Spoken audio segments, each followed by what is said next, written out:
Бишкек шаарында Токтогул районунун Белалды айыл өкмөтү айыл аймактарды өнүктүрүүнүн келечектүү багыттары аталышындагы форум өткөрдү. Форумдун максаты айыл аймактын өнүгүү багыттарын коомчулук менен аныктоо, географиялык шартына жараша ишкерлик тармактарын коомчулукка сунуштоо жана ишкерликтин кайсы гана сферасы болбосун ыңгайлуу шарттарды түзүү. Борборубуз Бишкекте Токтогул районуна караштуу Белалды айыл өкмөтүнүн айыл аймактарды өнүктүрүү келечектүү багыттар аталышындагы форумду ачылышын жасап сиздерди чакырып отурабыз. Аны эмесе ушул форумдун ачылышын ачып бериш үчүн мен Догонбаев Болот Тияныштановичти чакырайын. Белалды айыл өкмөтүнүн башчысы. Келиңиздер. Саламатсыздарбы, урматтуу бүгүнкү Белалды айыл аймагынын жарандары, Белалды айыл аймагынын келечектүү өнүктүрүү багыттар аталышындагы форумубузду ачыктап жарыялайм. Анда эмесе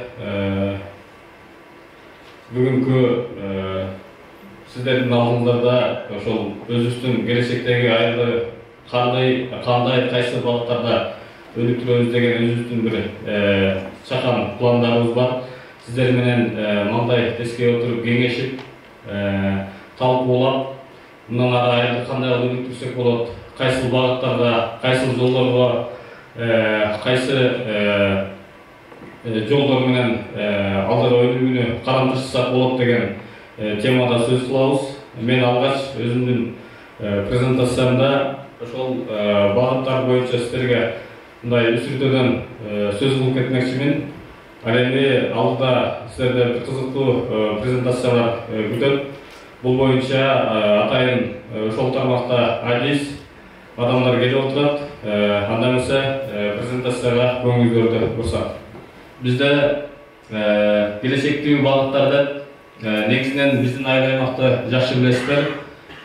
Мал чарбасы негизинен 80-90% мал чарбасы менен алектенет. Бул биздин айылдын экономикасынын локомотиви деп койсок болот.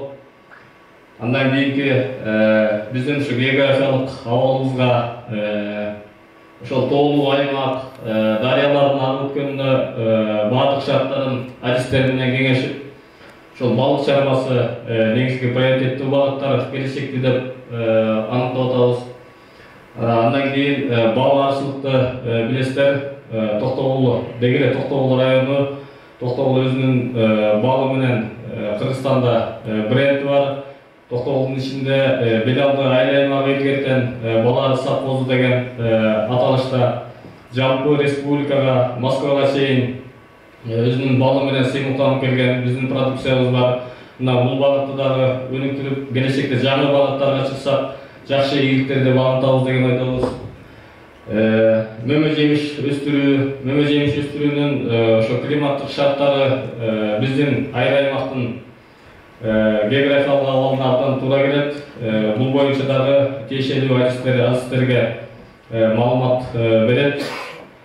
Андан кийинки туризмди өнүктүрүү бул жалпы эле Кыргызстан боюнча, Кыргызстандын ичинде биздин дагы потенциал абдан жогору деп билебиз. Бул боюнча дагы презентацияда тиешелүү маалыматтарды алабыз деген ойдомун. Андан кийин биздин айыл аймакта өзү чакан 3 дарыя агып өтөт.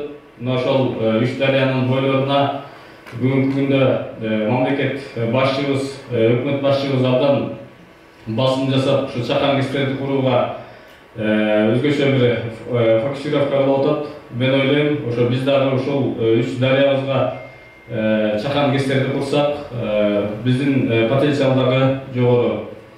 Анан албетте өндүрүш бул жөн эле жерден келе калбайт. Ал үчүн сырье болуш керек.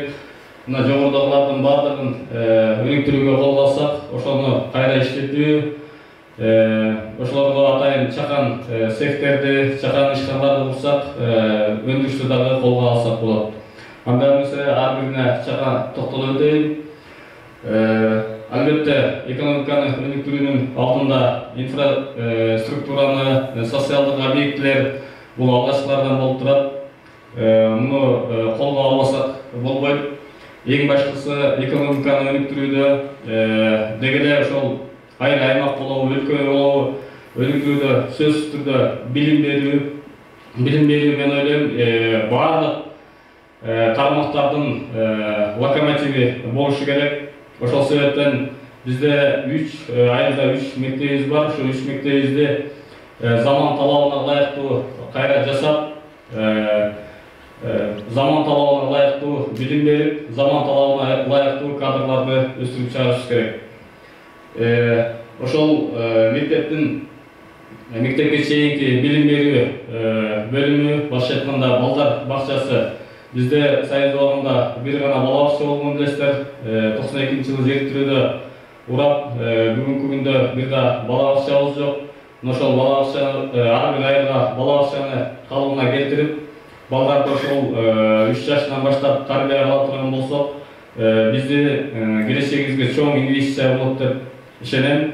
Бүгүнкү күндө Белалды айылына 75 орунду, Сарсөгөт айылына 100 орунду, Коргон айылына 50 орунду бала бакча боюнча атайын проекттик документациялар даярдалып жатат. Буюрса алды мамлекеттик экспертизада турат. Жакын арада бүтүп калса атайын фонддорго сунуштап, муну дагы колго алалы деп жатабыз. Андан кийин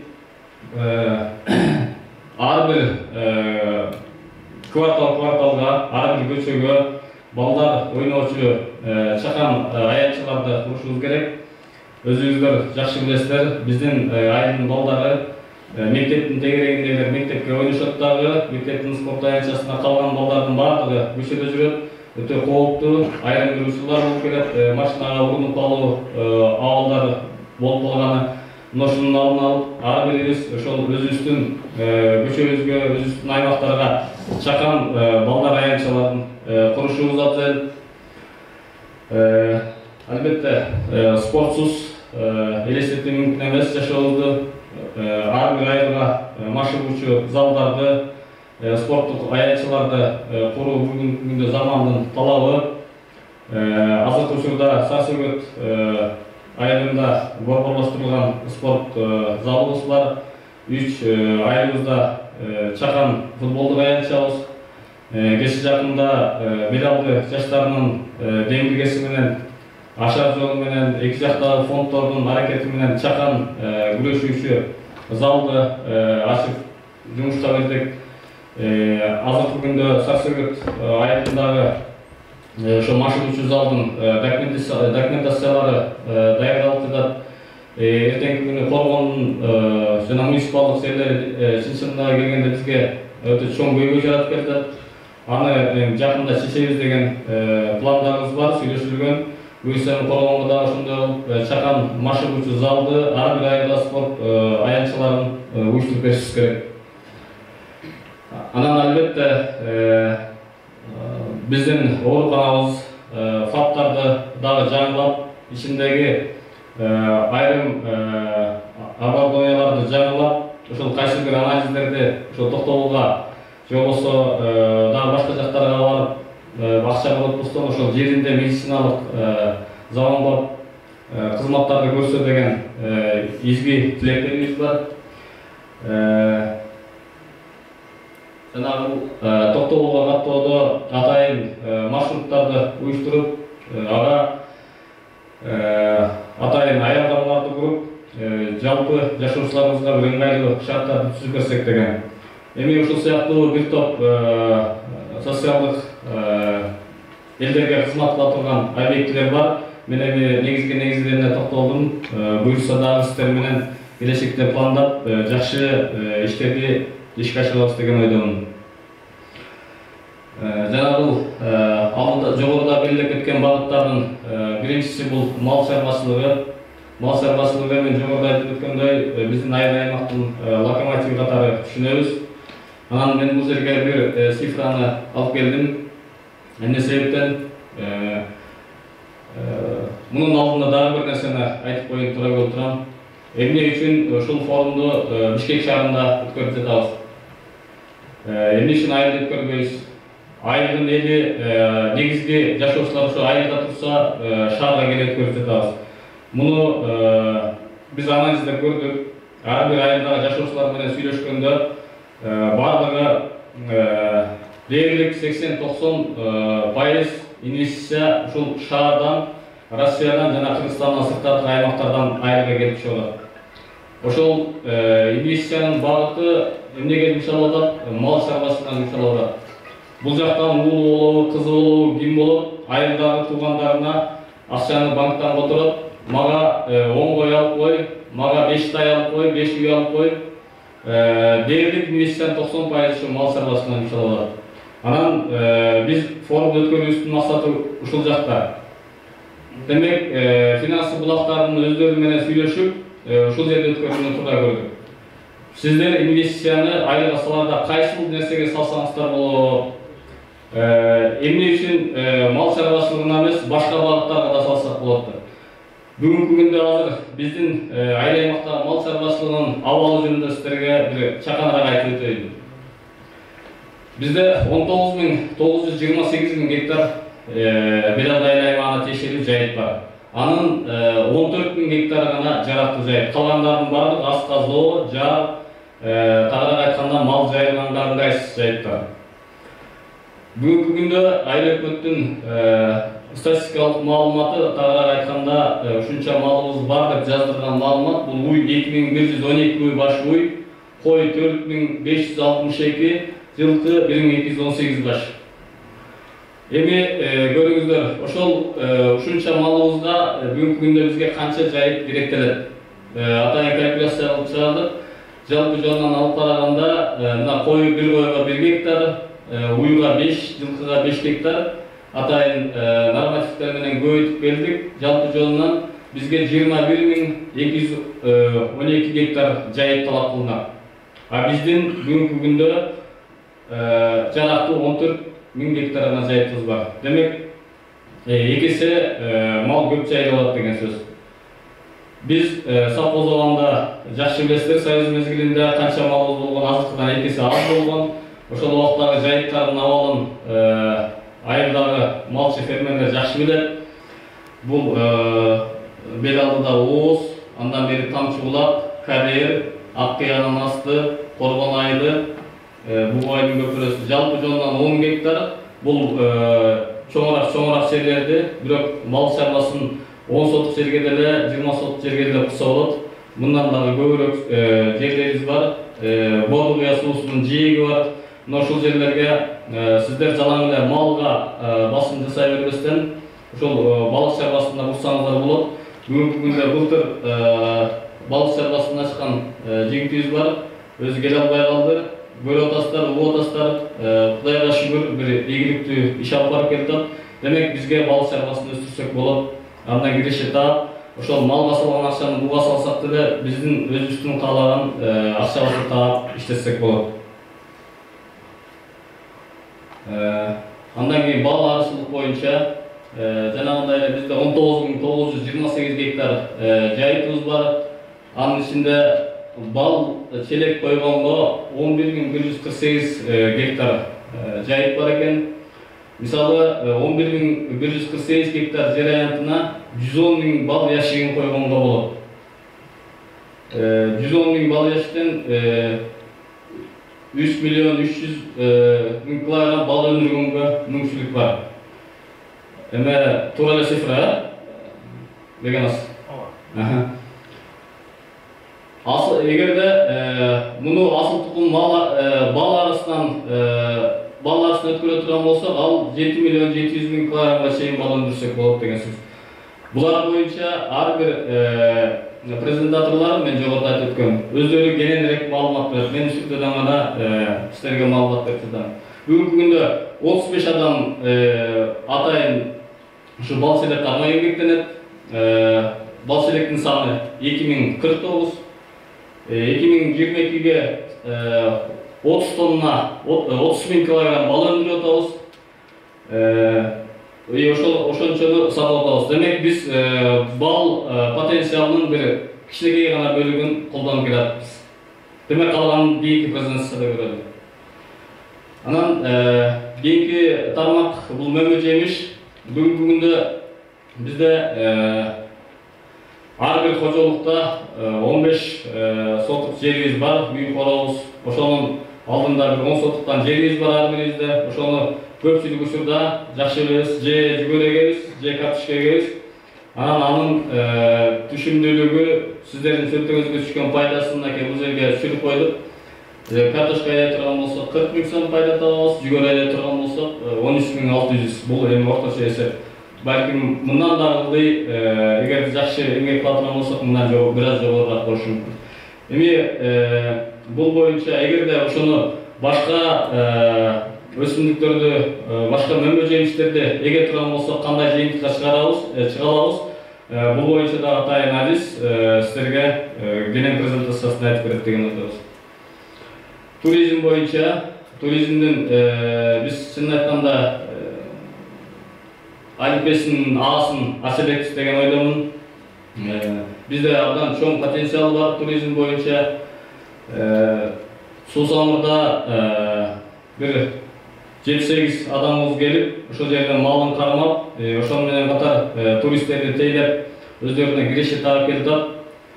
Аркасы 150 000ден алды 250 000ге чейин бир 3 ай аралыгында киреше таап атат ошол туристтерден. Демек, жанагы айылда, Бортекеде, Кашка сууда малыбызды карап отура бербестен, ошол биз алып берген жайыттарга ошол жака келсеңиздер, демек мондай малыңыздардагы семиз жакшы барасыздардагы, андан сырткары туристтерди тейлөө менен 3 ай аралыгында ушундай кирешеге ээ боло аласыздар. Бул биз жөнөкөй эле бир цифраны алган жокпуз, ошолор өздөрү менен кеңешип, ошолордун тапкан пайдасынан атайын цифра келтирип атабыз. Анан башка багыттар боюнча бул боюнча презентацияда кеп болсун. Кышкы туризмде мындай кылсак, бизде абдан чоң потенциал бар. Мен Кыргызстандын климатын эки жактан сураштырып, адистер менен сүйлөшүп көрдүм. Мына чоң ортожон жакшы билесиздер, могу жерде атайын картасын түшүрүп койдук. Чоң ортожондон жанагы Шорбулакка түшө турган жерде 2,5-3 километр аралыгында лыжа база курса болот экен. Трассасын артыкчылыгы эмне? Кыргызстандагы лыжа базалардын көпчүлүгү бир 2 айдын тегерегинде сезон болот. Андан калган убактарда кар эрип кетет же кар кечче. Биздин кышкы шартты жакшы билесиздер, бул минималдуу түрдө 3 ай лыжа сезону болот. Кар бизге 1 метрдин айланасында жаайт. Ошол эле этегине атайын муз аянчыларын, ошол жерге эле балык чарбасы, ошол жерге эле эс алуучу жайларды этегине куруп койсо, демек бир чоң туристтик объект болуп калат. Токтогул районунда 100 000 калып, андан сырткары Каракөл, Ташкөмүр, биз былтыр Өзбекстанга барып келгенде да алар абдан кызыктар болуп атат биздин жайкы жайлоо туризм менен кышкы туризмге.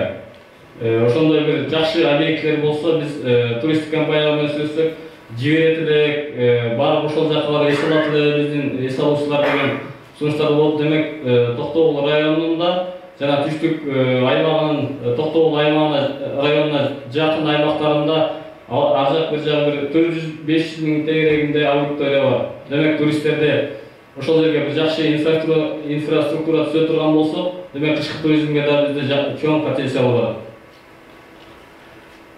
Андан сырткары жанагы микро кечтер боюнча бүгүнкү күндө ошол атайын ушул тараптагы адистер менен өздөрүнүн көзү менен көрүп, жеринде ушул жерлерге чакан кечтерди курсак болот деген бизде азыр 5 объект бар. Бул Кашка суу участогу, түтүн чыкмада коебуз, Ооз, жанагы Белалды каналынын башы, андан кийин Шор, жана Сарсөгөттүн тушу, Бузурмандын көпүрөсү, бул жанагы Атошконун тушу, Бордубуя суусунун шаркыратмасы, бул Бордубуя суусунда. Ушул бүгүнкү күндө Бордубуя суусунун шаркыратмасынын проектиси даяр, инвестор күтүп атат. Бузурмандын көпүрөсү, Шор, кагаз трансформация иштери, Ооз үчөө трансформация иштери болуп атат. Бул кура турган жигит азыр ушул жерде отурат. Сурооңуздар болсо анан бул боюнча да маалымат берет.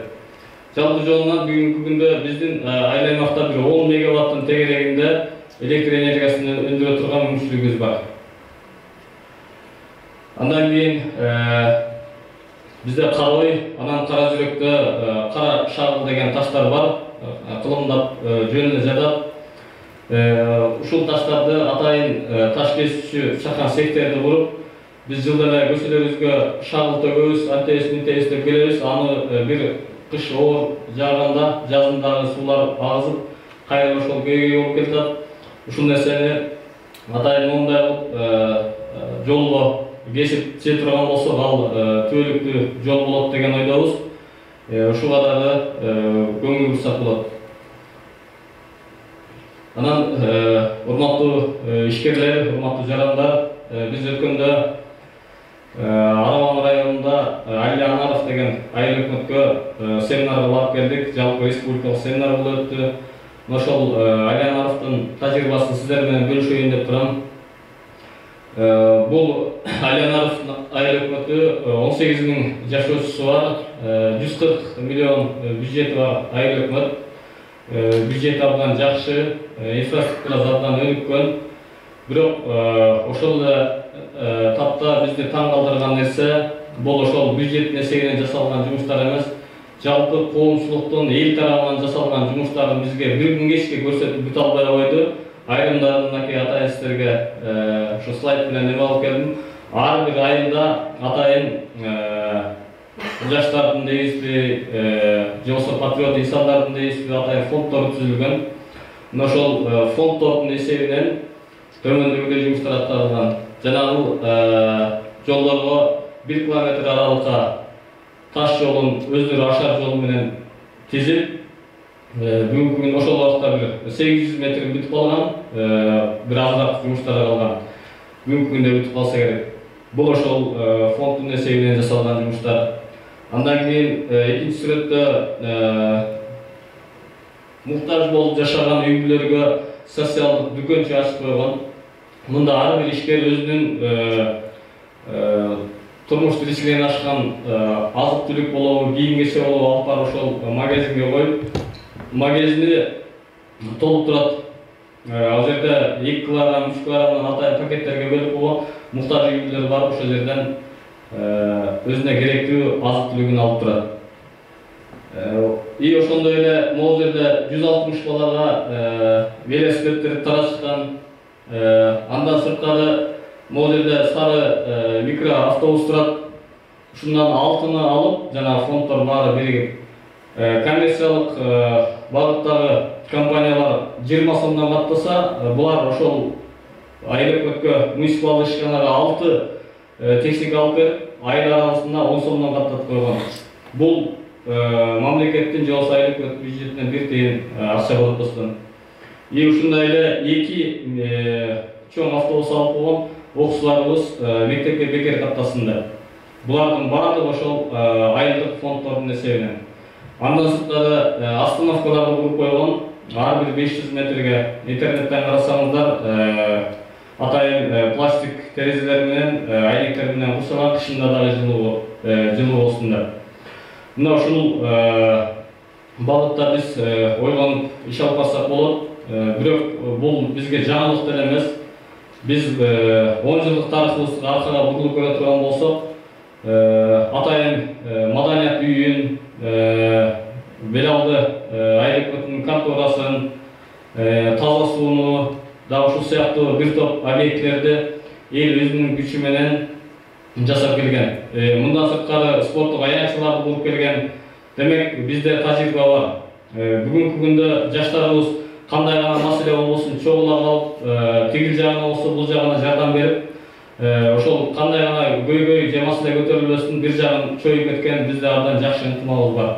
Эми жанагынтип жыл болуп, мүчө жыл болуп, же 10 жылдык, 20 жылдык, 25 жылдык деп ар кайсы багыттарда ушундай бир жакшы иш-чаралар болуп келатат. Менин оюм ушул нерсенин баардыгын 5 салага бөлбөй бир мушнуга бириктирип, бир фонд түптөп, өзүңүздөр ошо ар бир айылда мынакей 3 айылдын айыл баштары кошо келди, ошолор менен кеңешип, өзүңүздөр бир 3төн баланы шайлап, ошолорго бир ишеним берсеңиздер, атайын счет ачып, же болбосо бир юридикалык жактан каттатып иш алып барсаңыздар, бир чөнтөгө биригеттагы жылына бир остановка курабызбы, же бир жанагы жогоруда айткан балдар аянтчасын курабызбы, ушундай жылына бир 2ден жумуш жасап турсак, 5 жылда айыл өзгөргүс абал, таанылгыс абалга өзгөрөт деген ойдомун.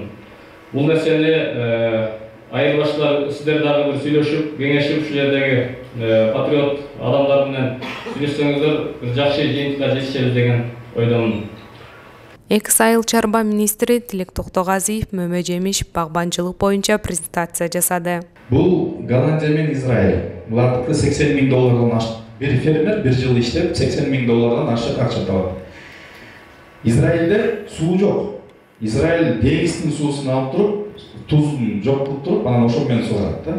Чөлдө сугарып алып туруп, алардын фермерлери бир жылда $80,000. Бизде суу толтура, бирок сууну башкарганда мебиз жетпейт да. Акылыбыз жетпейт.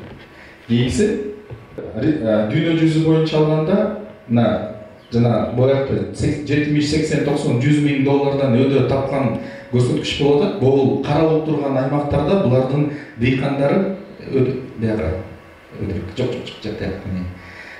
канча караак болсо ошончо көбүрөөк акча тапышат, канча агыраак болсо ошончо азыраак.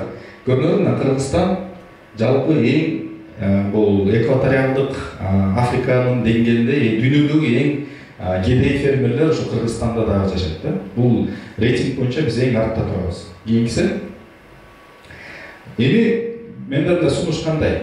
Биз эгерде чоң дүйнөлүк рынокко чыгабыз десек, биз ойлонушубуз керек. Мындай бизнес, чоң мындай бизнес катарында ойлонгондо, мисалы үчүн зерновый деп бул эң арзан, айыл чарба продукция эң арзан болот. Анан кийинки кичине арзан, кымбатыраагы бул жер жемиштер, андан кийин багбанчылыктын продукциясы, анан эң кымбаты болсо бул ушул мөмө тармак, ягода, именно ягода жагы и жаңгактар да. Бул дүйнөдөгү мындай жалпы базарды алсак, премиальный сегмент деп саналат да, эң кымбаттары. Демек, биз эмне үчүн буларды көп өнүктүргөн кереги деле жок да. Жергиликтүү биздин объемго жетишсе болсо болду, азык-түлүк коопсуздук деген. Бирок айыл чарбаны өнүктүрүү максатында колдоносок десек, буга ставка жасаган болбойт да. Анткени муну биз картошка менен жылда эле биз экспорт жок. Эмне үчүн жок? Анткени эми баасы 4 сом, 5 сом, 10 сом болсо дагы аны бир жака жеткизсең, ошончо эле дагы баа логистикасы жок болот да. Демек, эгерде клубниканын баасы азыр дүйнөдө орточо $1,5 дүйнөдөчү. Бул эми канча? 130 сом деп коелу. Орточо баа. Бул жыл болсо, мисалы үчүн клубуна өстүргөндөр аябай жыргашкан, анткени орточо баасы 250-300 сомдон болду да. 400 сомго чейин, мисалы үчүн итальянский сортторду алып келгендер 400 сомдон сатып атышты. Массовый терилип атканда. Кийинкиси, биз азыр ушул негизги ассоциациянын төрагасы катары мен айтып атам, азыр клубника биздин азыр локомотив болуп атат. 70% негизги көлөм клубникада, клубунайда. Кийинкиси малина, анан ежевика, карагат. Ушуларда кийинки биз дагы секторлорду өнүктүрөлүп деп атабыз. Бул чычырканак, голубика, кожовник, черника деп буларды дагы бул нишевый, кичинекей объемдогу болот. Бирок эң негизгиси локомотив клубунай болот да. Дүйнө жүзүндө клубунайды жеген жагынан силер деле эстесеңер, кээде биз бир чаканы жеп коебуз, туурабы, клубниканы. Малинаны бир чака жеш оор. Анын көлөмүн по-любому азыраак жейт киши. Дүйнөдө ар кандай десерттерге дагы көбүрөөк клубниканы колдонот. Мындай клубниканын дүйнөдө жеген жагынан көп жешет да. Кийинкиси, бизде азыр мисалы үчүн 2000 гектардай, Минсельхоздун маалыматы боюнча 2000 гектардай жерге мөмө тармак өнүккөн болуп атат. Бирок биздин ассоциациянын биздин мүчөлөр аркылуу чогулткан маалымат боюнча 4,5 гектар чыгып атат да, фактически. Кийинкиси, валовый сбор. Айыл чарба министрликтин маалыматы боюнча 8,000 тоннадай өндүрүлөт. Биздин маалымат боюнча 25,000 тонна Кыргызстанда продукция өндүрүлөт. Ошонун ичинен 20,000 тонна экспортко чыгып атат да. Биздин эки эле мүчөбүз, Бектемир деген, анан Зухра деген эжелер, экөө биригип эле эки эле киши 10,000 тонна продукцияны экспорттойт. Бул Айыл чарба министрликтин маалыматына караганда ошондон да ашып кетип атат да. Бул по факту эки эле экспортер чыгарган көлөм. Андан тышкары дагы башка экспортерлор бар, алар 2000-3000 тоннадан чыгарышат да. Биздин азыр ассоциацияга дерлик 90% экспортко чыгара турган экспортерлор, жалпы Кыргызстандын 90% экспортерлор кошулду.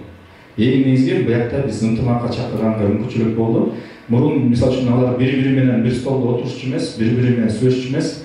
Анан айттык, биз бири-бирибиз менен конкуренция болот, дүйнөлүк рынокто биз эч ким болбой калдык да. Келгиле биригели дүйнөлүк рынокко чогуу чыгайлы деп сунуштадым. Аларды Европага чейин алып барып көрсөткөндөн кийин алардын көздөрү ачылды да. Дүйнөлүк рынокко барганда, чоң ставкаларга чыкканда Кыргызстандын жыты да жок. Мындай биз жокпуз да тактакырчы. Атыякта мондой болгон чоң клубникаларды остийип көрүшүп, бирок даамы жок экенин айтышты. Биз бирок дүйнөлүк рынокко биздикине кичинекей клубника сатылбайт. Алар көп туруп бул мусор деп туруп жейт да тактакырчы. Ошол үчүн биз дагы мындай эң таттуу сортторду азыр дүйнөдөн издеп келип атабыз. Эң таттуу бирок чоң клубникаларын, анан ушулардын көчөттөрүн азыр алып келип баштадык. Кийинкиси бул аналитика, мунун баарын презентация менен көп убакыт албай эле коеюн. Эгерде кимге кызык болсо, блогбек аркылуу маалыматтарды группаларга барбош керек, ошол жака жөнөтүп койсо дагы шашпай окусаңар болот. Бул дүйнөлүк рыноктун аналитикасы да, бул ягода тармактан. Кийинкилерин чыгып беребиз. Дагы.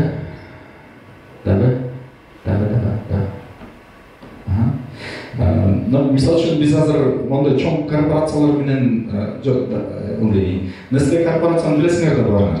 Булардын бир жылдык обороту $100 миллиард. Бир компанияныкы $100 миллиард.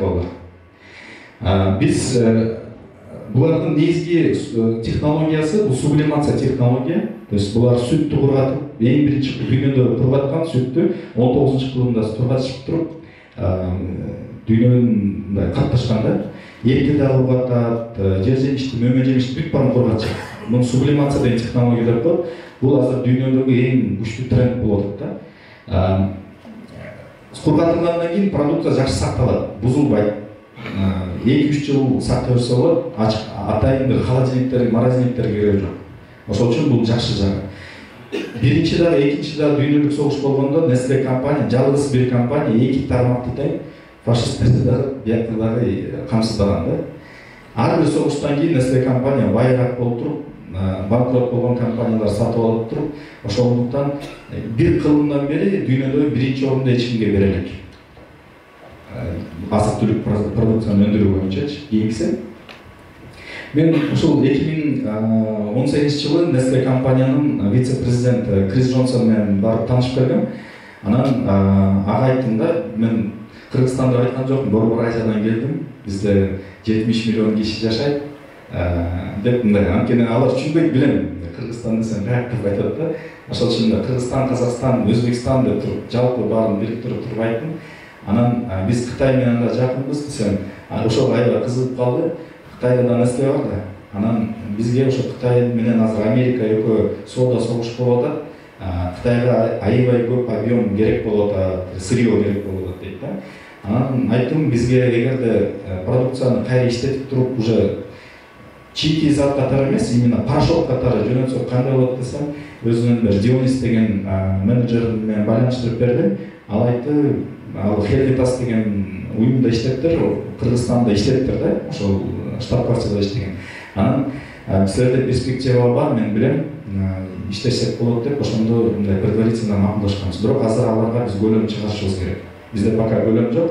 Биз ошол максатты ишке ашырыш үчүн азыр чоң долбоорду баштап атабыз, именно мөмө тармакта. Ошол боюнча дагы айтып кетейин, Кийинкиси. Биз азыр 5 программа даярдадык. Мындай кол менен көрсөтүп берейин. Технология, кадр, акча каражат, салык, анан экспорт. Ушул 5 тармакта ассоциациянын эң негизги ушул максат коюп атабыз да. Биздин ассоциациянын максаты силерге, дыйкандарга шарт түзүп берүү, ишкерлерге шарт түзүп берүү болду. Ушул максаттарды ишке ашыруу боюнча ишти жүргүзүп атабыз. Кийинкиси. Дагы өткөрөлү. мына түрлүү шарттар болот. Биякта ушул жаңы көчөттөрдү алып келип берүү, кабельный полив, кандай технология выращивания, кандай жесемдиктер бериш керек, кандай зыянкечтерден сакташ керек кийинкиси.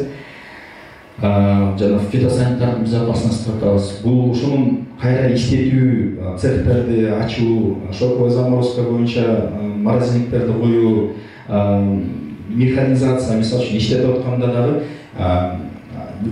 мисалы үчүн Польшада таң калтырган, бул жолу барып келдик, февралда барганда, карагатта, оказывается, Польшада 1 килограмм карагатты кол менен тербей калышыптыр Польшада.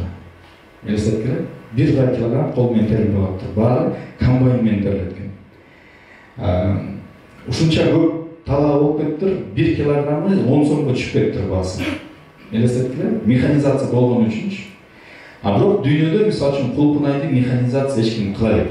Аны кылыш азырынча технология ага чыга элек да. Жаңы бир роботтор пайда болуп баштаптыр, бирок анын роботтордун баасы да кымбат болгондуктан пока аны көп массалык түрдө киргизе элек да. Ошол үчүн дүйнөлүк деңгээлде мына биздин Кыргызстан жарандарыбыз азыр Кореяга жөнөтүп атат, клубниканы тергенге, Англияга жөнөтүп атат, Германияга жөнөтүп атат. И 1 саатта мисалы үчүн 10 евро, 1000 сом төлөп берип атат да. Эми элестетип көргүлө, өздүк баасы, ошол кулпунайдын өздүк баасы канча болот? Ошондуктан Кыргызстан деле иштетип, биз продукцияны аябай арзан өздүк баа менен өстүрүп туруп, дүйнөлүк рынокко чыгарганга мүмкүнчүлүгүбүз бар. Кийинкиси. Биякта сүрөттө мисалы үчүн бул Чермак деген Италияда эң чоң консорциумдун президенти Энрико деген. Бул менен биз биякта болсо бул Салли, Марко Салли деген киши бул Болония, Феррара деген жерде жолукканбыз. Аяктан келишим түзүп келдик, меморандумга кол коюлду. Биздин ассоциация менен булар менен кол коюлду. Буюрса аябай жакшы шартта көчөттөр келме болду. Ага чейин уккансыңар болуш керек, Италиянын көчөттөрү 40 сом, 50 сомдон биякта сатылат да азырча. Биз болсо өздүк баасын санадык, биякта 15 евро цент экен. Биякта жол киреси менен алып келгенин, жолдон бүт расходдор жапканы менен өздүк баасы Кыргызстанга жетиши менен, Бишкекке жетиши менен 20 сом болот экен. Бирок ушунун баарын уюштурган бир ишкерлер керек да. Анан ишкерлерди чогултуп, поставщиктер чогултуп айттым. Бир көчөткө 5 сомго отургула. Ушу менен иштегиле. Биз болсо силерге түз каналды ачып беребиз дедим да. Анан ушул италиялык сертифицированный питомниктери менен түз иштешип атабыз. Түз иштешип атабыз. И биздин поставщиктерге түз ачып берип койдук да. Эми буюрса бул июль-августтан баштап 25 сомдон, орточо 25 сомдон көчөттөр келме болду Италияда. И 1 гектарга 50 миң көчөт кетет, клубниканыкы. Эми элестеткиле 50 миң көчөттү 40 сомдон мурунку баасы 40 сом, же 50 сом даже 50 сомго чейин саткандар бар. 40 сомдон 50 миң гектар, 50 миң көчөттү көбөйткүлө, бул 2 миллион сом.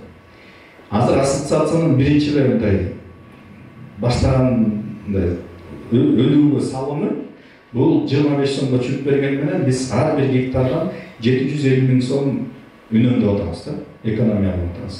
Бул силер дагы азыр ушундай алып иштетсеңер болот. Көбүнчөсүн биз көрүп атабыз.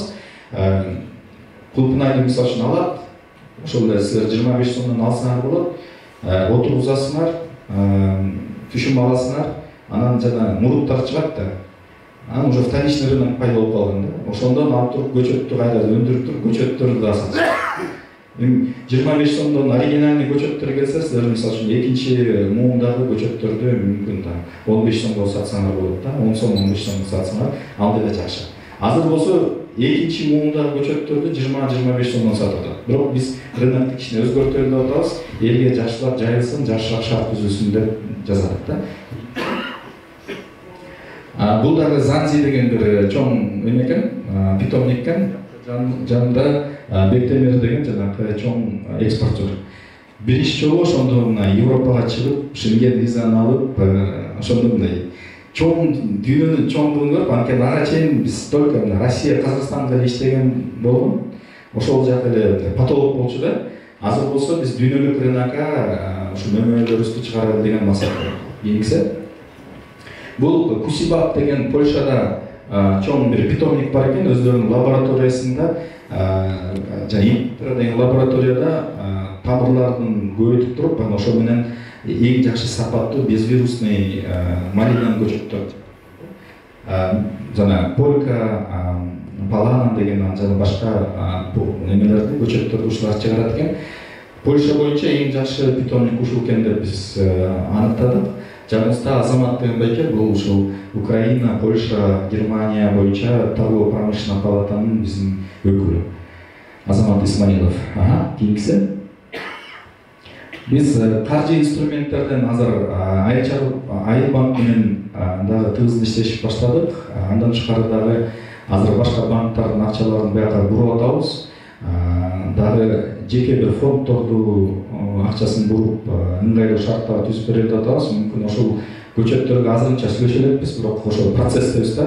Көчөттөрдү дагы мисалы үчүн мындай жана же кредит, же бул биринчи вариант кредит, же экинчи вариант жана ислам принципинин негизинде дагы бөлүнсүн деп ушул тармактарды өнүктүрүп атабыз. Мисалы үчүн аласыңар, анан бир жылдан кийин же 9 айдан кийин продукцияны саткан акчасын бересиңер да, ушундай вариант. Азырынча процесстебиз, пока мындай сүйлөшүп элекпиз да. Кийинкиси кадр программа боюнча биз түшүндүк, кээ бир учурларда технология бар. Кээде жапжаң бир машинени бирөөгө берип койсоң, машинени айдаган билбесе, бар түрлүү табуу сүзүп турат туурабы? Бул деле көчөт деген ошол машинеде эле да.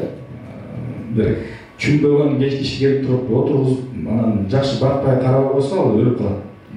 Сугарылбай, жакшы жерсиндикичтер берилбесе болбойт да. Ошол үчүн биз кадр программаны азыр жана Чербак менен, жана Салви компаниялары менен сүйлөшүп атабыз. Буюрса жылда 10 кишини даярдап, бияктан консультанттарды Италияга алып барып, алардын таласында иштетип, алар консультант катары кара жумушту жасабай, именно билим жагынан күчөсүн деп атабыз. Плюс бизден Манас университет менен, анан Агрардык университет менен Италиялык университеттерге жол ачып берели деп атабыз, чтобы алар бизден студенттер аякка барып окугандай болупчу. Бул боюнча уже меморандумга кол коюлду. Алардын дагы милдети болот, ушинтип жол ачып берүү жагынан. И жаңы эмгек министри менен дагы сүйлөштүк. Буюрса Италияга дагы жана клубниканы тергенге дагы бир жаңы канал ачып берме болдук. Бул максат эмнеде? Кара жумушка илектеп жөнөтүүдө эмес. Жок, барып кара жумуш болсо дагы иштеп, үйрөнүп, технологияны кантип иштетишкенин үйрөнүп туруп, кайра келип туруп, Италия же Англиядан дагы караганда бияктан көбүрөөк акча тапса болот да. Ошол биз мындай үгүттөп атабыз. Көп чоң корпорациялардын негиздөөчүлөрүнүн тарыхын билем. Мисалы үчүн Додо пиццанын негиздөөчүсүн билесиңерби? Федор Овчинников деген. Ал Папа Джонс дегенге барып уборщик болуп келген. Кара жумушту жасаган. Бирок эмне үчүн уборщик болгон? Анткени уборщиктин бүт эмелерге доступ бар. Барып туруп баарын изилдеп, ал өзү байнын мындай эң кедей киши болгон эмес, мындай нормальный орточо киши болгон, бирок ал намыстанып деле койсо болмок да, туурабы? Мен эмне кылам, кара жумуш кылам депчи. Бирок жок, максаты бар болгон. Барып туруп баарын изилдеп көрүп туруп, Папа Джонстун кемчиликтерин баарын аныктап туруп, мен андан да жакшы жасайм деп туруп, анан азыр мисалы үчүн Россияда Додо пицца биринчи орунда турат. Дүйнөдө дагы көп жерлерден азыр эң быстрорастущий сеть пиццерий деп биринчи орунда турат дүйнөдө. Эми скорость развития боюнча. Ошо кийинкиси биз эми салыктар жагынан дагы азыр караштырып атабыз. Кээ бир көчөттөргө салык бошотулуптур алып келгенге. Кээ бир көчөттөргө бошото элек экен, ошолорду убактылуу жок дегенде 30-жылга чейин бошотуп бергиле, кийин биз бүт салыктарды төлөйбүз деп айтып атабыз да. Кийинкиси бүтөйүндеп калдым. Бул экспорт боюнча биз кээ бир кадамдар жасайбыз. Мисалы үчүн дүйнөлүк выставкаларга биздин продукцияларды көрсөтөбүз, чыгарабыз. Азыр эле бир чоң австриялык, анан бир Казакстандан бир чоң компаниядан инвесторларды бияка алып келип көрсөтүп келдим. Алар буюрса биздин жергиликтүү ишкерлер менен биргеликте жана сублимация боюнча заводду ачмай болушту. биринчи бирок кадам мындай болуп чыкты да, биз продукцияны алып кетебиз, чет өлкөдөн кургатабыз, сублимациядан өткөзөбүз, анан дүйнөлүк выставкаларга катышып туруп, аяктан заказдарды алып туруп, жарым жылдын ичинде завод салып ийебиз деди да. Уже бул боюнча макулдаштык.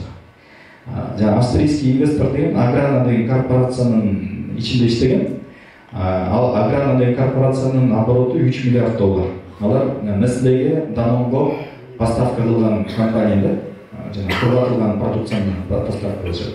И эң негизги FTA деген жана эркин соолда жүргүзүү боюнча келишимди биздин өкмөт менен башка өкмөттөргө байланыштырып берели деп атабыз. Ассоциация ошол боюнча ишти жүргүзөт.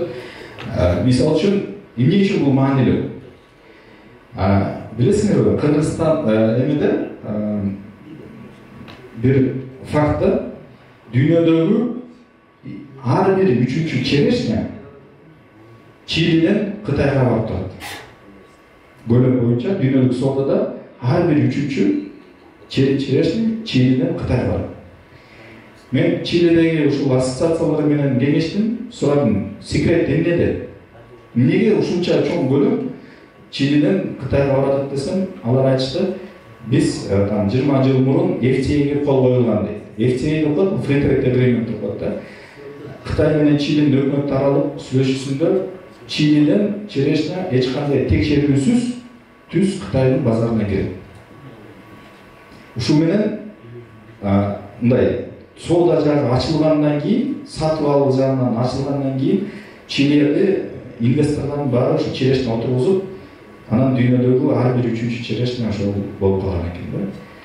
Кийинкиси биз эми азыркы пландарды айтып кетейин. 2030-жылга чейин жалпы Кыргызстан боюнча 50.000 гектарга чейин жеткизебиз деп максат койдук. Жалпы аянтта. Кийинкиси 750.000 тонна продукцияны өндүрөлү деп чыгарабыз да. Азыркы учурда 25.000 тонна, муну биз 750.000 тоннага чейин жеткизебиз. $1,5 менен минимальный баа менен санаганда, азыркы мисалы үчүн баасы бул жылы андан кымбатыраак болду да. То есть где-то $3-4 болду. $1,5 менен санаганда деле бул 1 миллиард 125 миллион доллар. Амбициозный бир план коюп атабыз да. Айыл чарба тармактан биринчи продукция, экспорттук продукт $1 миллиард доллар чыгарганга экспорттук продукт болсун деп атабыз. Бул көппү же азбы? Мындай чын айтсам, дүйнөнүн кыдыргандай көргөндө бул аз эмес сумма. Жана айтпайм, Nestle корпорациянын бир эле жеке компаниянын жылдык обороту $100 миллиард болот да. Ошонун бир эле пайызы болот да. Биз иштешсек болот. Мисалы үчүн Калифорниянын бир кичинекей эле жериндеги клубниканы ошо где-то $4-5 миллиард чыгашат. Бир штаттын эле бир жеринде эле да. Мен азыр кичине жалпы маалыматты сурадым. Силердин аймагыңарда 5.000 эле киши жашайт экен. Толтура жерлер бар экен, жер кенен экен. Ушунун баарын туура иштетип туруп, силер мисалы үчүн менде сунуш бар. Жок дегенде 10 соткадан баштап, огороддордон туугандарыңарга, иңилериңерге, бирөөлөрүңөргө айтып, дайындап, давай көчөт алып берейин. 10 соткадан баштагыла, 10 соткага 5.000 көчөт керек да. 5.000 көчөттөн берип, иштетип көргүлө. Иштетип, жакшы технологияны өздөштүрүп алгандан кийин, анан 1 гектарлап өстүрсөңөр, 1 гектардан эми орточо эсеп менен $20.000 таза кириши тапсаңар болот да. Бул реалдуу эле факт. Мисалы үчүн, Кыргызстандагы азыркы эски көчөттөрдөн 8 тонна орточо 1 гектардан терет да. Италиялык көчөттөр, Италияда мисалы үчүн 28 тоннанын 50 тоннага чейин алышат экен. 1 гектардан. Жана мен башында презентацияны көрсөтүп берип атпадым беле, Кыргызстандын мондай түз линия болуп турбайбы, $1,5 депчи. Тиякта $80.000. Скептиктер дайыма проблеманы көргөн кишилер айтат, карачы ушундай артта калып калган экенбиз депчи. Жанында жаратман ой жүгүртүмөн кишилер болсо айтат, карачы канча мүмкүнчүлүк бар экен депчи. Канча потенциал бар экен өскөнгө депчи. Бизде чын эле аябай чоң потенциалыбыз бар. Чогуу ушул $1 миллиард чыгаруу боюнча максатка жетсек болот. Менимче ошо силердин дагы айыл аймакта ушул жалпы Кыргызстанды 1 миллиард долларга чыгарабыз деген дагы кандайдыр бир өлчөмөр бар да. Ошону чогуу жеткизсек болот. Эгерде силерге технология керек болсо, көчөттөр керек болсо, же дагы башка билим керек болсо, биз кызматташканга даярбыз. Азыр агрардык университет менен Манас университетинин ректораты менен дагы келишим коюлду. То есть алар полностью өзүнүн базасын берме болду. Биздин алардын университеттин мисалы үчүн бүт мондай актовый залдарды колдонсок болот. Биздин ассоциациянын өзүнчө кабинети бар болуп калды агрардык университеттин ичинде. Мындай баары колдоп атышат. Агрардык комитет жогорку кеңеш колдоп атат. Мен мурун өкмөттө иштеп кеткеним үчүн аякта дагы бүт жерлерде мындай экен да. Өйдө жагы алмашып, орто жагы эч качан алмашпайт экен да. Мен орто жактагы кишилер менен, ортодо жакта чиновниктер менен жакшы мамиле түзгөм. Алар менен деле азыр министрликте иштебесем дагы, бирок түз мындай кандайдыр бир маселелер болбосун алар чечкенге жеңил болуп атат да. Мен ассоциациянын мүчөлөрүнө бир мындай прикол кылып айтып коем. Мени ассоциациянын төрагасы катары кабыл албай, жөн эле котурмочу катары кабыл албады дедим да. Анткени баарыбыз бири-бирибиз менен кыргызча сүйлөшсөк дагы бири-бирибизди түшүнбөйбүз көп учурларда. Ишкерлер менен чиновниктер бири-бирин түшүнбөйт. Ишкерлер бир нерсени айтат, чиновниктер вактакы түшүнбөйт, эске алабыз деп коет, болду. Эске алабыз деп коет, анда ушу менен ойын да. Депутаттар менен чиновниктер да бири-бирин көбүнчө учурда түшүнбөйт. Дыйкандар менен бизнесмендер бири-бирин түшүнбөйт. Солдо да жүргөн кишилер менен дыйкандар бири-бирин түшүнбөйт да. Мен өзүм дыйкандар болгом, ишкер дагы болгом, чиновник дагы болгом, депутат болуп элем, бирок алардын дагы алар менен көп сүйлөшкөн үчүн алардын тилин дагы түшүнүп, дыйкандардын көбүн чиновниктердин тилинде жеткизип бердим. Ал эмне кылыш керек? Кат жазыш керек, анан телефон чалып коюш керек. Анан маселе бат чечилет да. Мисалы үчүн биз мэриядан бияктан бир фестиваль уюштурганбыз, Айыл министрлик тушунда. Кат жөнөттүк, маселе чечилбейт. Бир жума күттүк. Анан телефонну дипломатия чаласың, тарс уже эртеси күнү эле кайра разрешение бар. Анан фестиваль уюштурдук да. Ошондой эле буюрса, мындай мен дагы котормочу болгонго даярмын. Ошол эле дүйнөлүк чоң корпорациялар менен, например, силердин ошо дыйкандар менен, силердин ишкерлер менен котормочу болуп берейин. Жеке ишкер Акылбек Ракаев мал чарбасы боюнча презентация жасап, ал тууралуу буларда кыскача айтып берди. Айыл өкмөттүн адистерин, ошондой эле Кыргызстандагы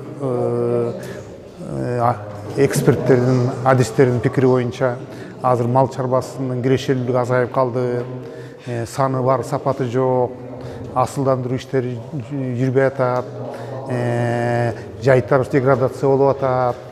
Анан ошонун эмне себеби депчи, ошого бул жерден айыл өкмөттүн адистеринин пикирин да уктук. Анан ошондой эле мен көчмөн малчыларды өнүктүрүү коомдук фондунун директору катары, жетекчиси катары мына ушул 23-24 жыл ушул коомдук бирикмени башкарып келатам. Ошондо биз дагы малчылардын өзүнүн пикирибизди айттык. Да, асылдандыруу иштери төмөндөп баратат. Бирок буга биз малчы ошондой эле өкмөттүн мисалы мыйзам чыгарган депутаттардын күнөөсү. Себеби дегенде жайыт мыйзам ушунчалык жакшынакай болгону менен анын деле заман талабына жараша өзгөртүшүбүз керек. Себеби дегенде жайыт мыйзамы кичине тоскоолдуктар түзүп атат. Ошонун ичинен жакшыртуу иштери аны заманбап ошо бүгүнкү күндүн талабына ылайык кылуу иштери солгундап турат да. Анан эми чынына келгенде асылдандыруу иштери бул мамлекеттин көзөмөлүндө болгону менен, бирок негизги малдын асылдуулугун жогорулатуу биз малчылардын өзүнүн ишибиз. Жакшы ат, жакшы уй, жакшы кой деген бүт эле баардыгы ошо жеке менчик үй бүлөлүк чарбалардан чыгып атат. Бирок ошону айылдык деңгээлде биз уюштура албай атабыз. Ошондой эле жанагы мал көргөзмөлөрүн уюштуруу, дыйкан малчылардын күнүн уюштуруу, майрамын уюштуруу, ошолор асылдандыруу ишке көңүл бурган фермерлерди колдоо, элдин алкышын татыктуу кылуу, ошолор менен биргеликте иш жүргүзүү. Себеби дегенде асылдандыруу иши негизинен келгенде кошумча чыгымдарды алып келет да. ошондой эле жана алыскы жайытка чыгуу деле бул мындачкы экономикалык алыска көчкөн киши чыгымы ий тапкан көп да. Ошон үчүн ошолорго дагы бир жергиликтүү стимул берүү, коомдогу ордун көтөрүү, ошолорду мактап, алдыга чыгарып, аларга кичине шарт түзүп, мындайча айтканда, кандай десем, азыркы замандын баатыры ким? Баатыр ошол жерде мал баккан, огород баккан, эгин эккен, ошондой эле балчы элек кармаган, күжүрмөн багбанчылык менен аракет кылган дыйкандар да. Ошолордун баары деген көтөрүү өзүбүздүн колубузда. Ошон үчүн биз ички резервди көп колдонушубуз керек. Малга жакшы мамиле жасашыбыз керек. Жеке ишкер Беканас Байгазиев бал чарбачылыгы боюнча презентация жасап, бал чарбачылыгын өнүктүрүү алардын негизги максаты экенин айтты. Форум жогорку деңгээлде уюштурулган экен. Ал жакта ошол бал арычылык боюнча эксперт катары менен чакырышкандыктан и Советтер Союзу уюштурган система менен бүгүнкү күндө дагы деле арычылар иштеп келатат. Ошону жаңы ыкмалар менен кантип өнүктүрөбүз, өркүндөтөбүз, канчалык деңгээлде асыл тукум арылар менен иштесек, элибизге, коомубузга жана арычыларга пайда болот деген. Ошо бардыгына пайдалуу бир тажрыйбадан келген ыкмаларды үйрөтүү максатында уюштурдук. Ошондой эле бул арычылыктын эң негизги элге болгон пайдалары бул биринчиден чөптөрдү чаңдаштырат, экинчиден экономикалык биздин айыл жергиликтүү кеңешке, экинчиден биздин айыл өкмөтүбүзгө пайда, ал жактан салык түшөт.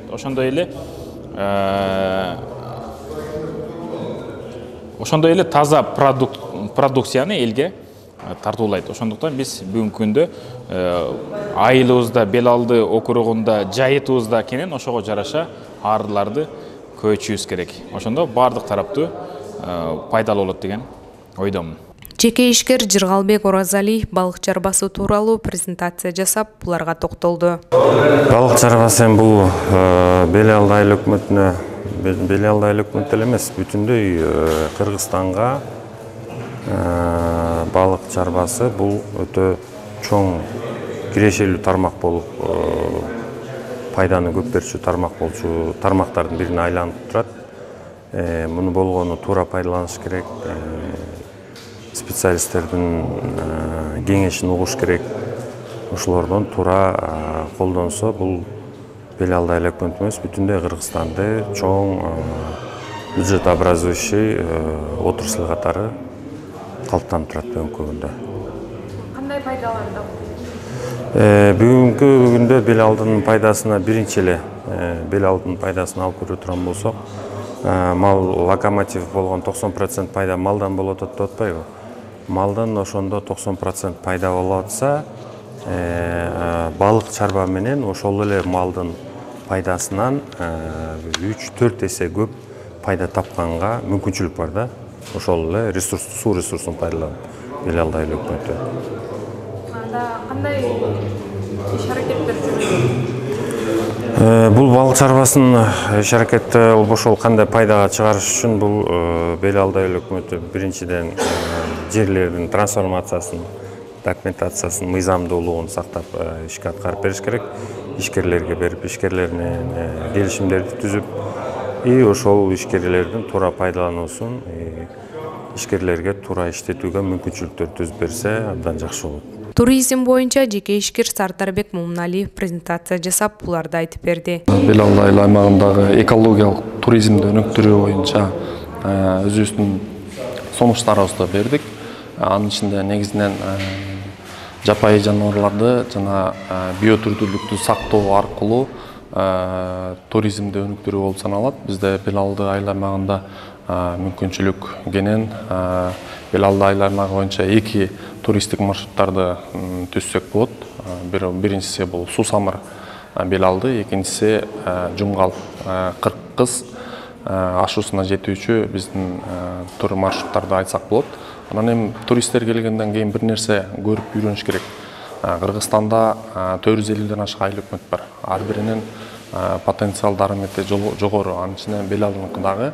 Анан Бел Алдыга келген туристтер дагы ошол башка Кыргызстандын аймактарынан көрбөгөн нерселерди көрүп, туризмди өнүктүргөнгө байыр алып, өздөрүнүн көбүрөөк мүмкүнчүлүктөрүн биздин айылда өткөргөнгө жетиш керек да. Ал үчүн биздин айылда турпrodуктуулар иштелип чыгыш керек.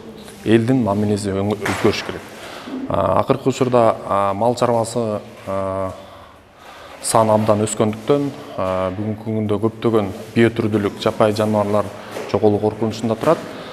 Биз эгерде ошол жапайы жаныбарларды сактап, көбөйтүп, эл арасында ошол аңчылык, мыйзамсыз аңчылык кылууну токтотуу боюнча иш-чаралар чөндүрүп, окуучу мектептер менен иштеп, туристтерди алып келип, аларды сүрөт тартканга, жапайы жаныбарларды көргөнгө, балчы туризмин өнүктүргөнгө, ушундай деңгээлге жете турган болсок, бизде туристтер көп 3 күн 4 күн кармалганга мүмкүнчүлүк болот.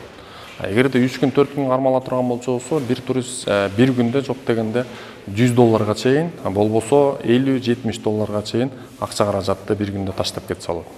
Анан эгерде биз ошол сезон убагында туристтерди көбүрөөк алып келгенге аракет кылышыбыз керек.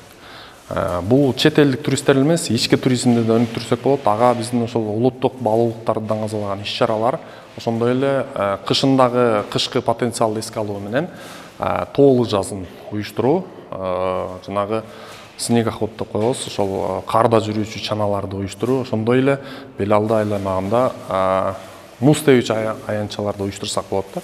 Бул ушул жаштардын бүйүрүн кызыта турган абдан жакшы спорттун бир түрү болуп эсептелет. Бул ички туризмди өнүктүргөнгө шарт түзөт. Эгерде бизде окуучуларыбыз билимге аракет кылып, анан спортту өнүктүрө турган болсо, жакшы идеялар көтөрүлөт. Анан ал идеялардын негизинде айылыбыз өнүгөт. Сөз түрдө айыл өнүгүп атканда биз ошол экологиянын сакталышын, экологиядагы баланстын сакталышын эске алышыбыз керек дагы. Колдон келсе аны көбөйтүп, сактаганга аракет кылып өнүктүрө турган болсок, бизде бир мүмкүнчүлүк бар, ошол экологиялык айыл аймак болушубуз керек. Менин көз карашым боюнча, бунун натыйжасында бизде ар бир мыйзамсыз аңчылык деген болбош керек. Жапайы өсүмдүктөргө мындай орой мамиле, кыйып кетүү, өрттөп кетүү, ушундай нерселер болбош керек деп ойлойбуз. Илбирс фондунун жетекчиси Зайырбек Кубанычбеков экология боюнча презентация жасап, кыскача буларды айтты. Иш-чарага келип катышып атканымдан кубанычтамын. Анткени ошол 2-3 жыл мурун биз бир ЮНЕПтин жоголуп бараткан байлыктар аттуу бир долбоорунун негизинде алкагында ошол Токтогул өрөөнүнө да барып иштеп калганбыз. Ошол өрөөндө иштеп жүргөндө жапайы жаныбарларды изилдеп, алардын канчалык деңгээлде калганы, негизги эле ошол ак илбирстин жоголуп баратабы же барбы, канчалык ошол экологиянын өзгөрүп баратканды пайдасы тийип же зыян тийип атат деген мааниде иш алып барганда биз ошондо көп нерсеге күбө болдук. Ошонун негизинде биз ошол Бел Алды айыл өкмөтү менен иштешип калдык да. Азыркы күндө 2 кичи долбоор менен иштешебиз. Биринчиси бул жергиликтүү элдердин жапайы жаныбарларга басымын азайтуу максатында, ошондой эле өзгөрүп аткан жаратылышка, климаттын өзгөрүшүнө адаптациялануу максатында балчылык боюнча кичинекей долбоор бергенбиз. Ошол балчылык долбоор боюнча кандай иштер болуп атат, ошол жөнүндө айтып бердим азыр. Андан сырткары эмнеге балчылык эле долбоор, ал долбоор жөн эле бир топ кишиге алып берип коюп эмес, ал кишилер деген ошол түшкөн каражаттарды туура бөлүштүрүүнүн негизинде жапайы жаратылышка дагы пайдасы тийип, ошондой эле экинчи кичи долбоорубуз ал жерде жергиликтүү элдердин өзүнөн коомдук бирикме, жаратылышты коруу коомдук бирикмеси түзүлгөн да. Ошол жаратылышты коруу коомдук бирикмесине балчылыктан түшкөн акчанын пайызы кетип турат да. Бул бири-бирин колдоо кичи долбоорлор болуп эсептелинет. Экономикалык жагынан дагы, экологиялык жагынан дагы, ошондой эле жергиликтүү элди жаратылышты жалпы колдогонго тартуу деген максатта иш алып барылып атат. Азыркы күндө экинчи дагы долбоорубуз, кичи долбоорубуз коомдук бирикме, Жашыл өрөөн коомдук бирикмеси жакшы иштерин алып барып атат да. мындан дагы жакшы ийгиликтерге жетишебиз деген ойдомун. Биз дагы ошол жергиликтүү элдерди бардык жагынан колдоп, жергиликтүү элдер менен жапайы жаратылышты бирге коруп, ошол эле убакта экономикалык жактан дагы пайда көрүү максатында жакшы ийгиликтерге жетишебиз деген ойдобуз. Бүгүнкү форумда бир жакшы идеяларды алдыңыздар деген ойдомун. Келип бергениңиздерге рахмат. Бул жасалып жаткан аракеттердин баардыгы ушул айыл аймактын өнүгүшү, элдин экономикалык абалынын жакшырышына бир өбөлгө болсун деген максатта түзүп жатабыз.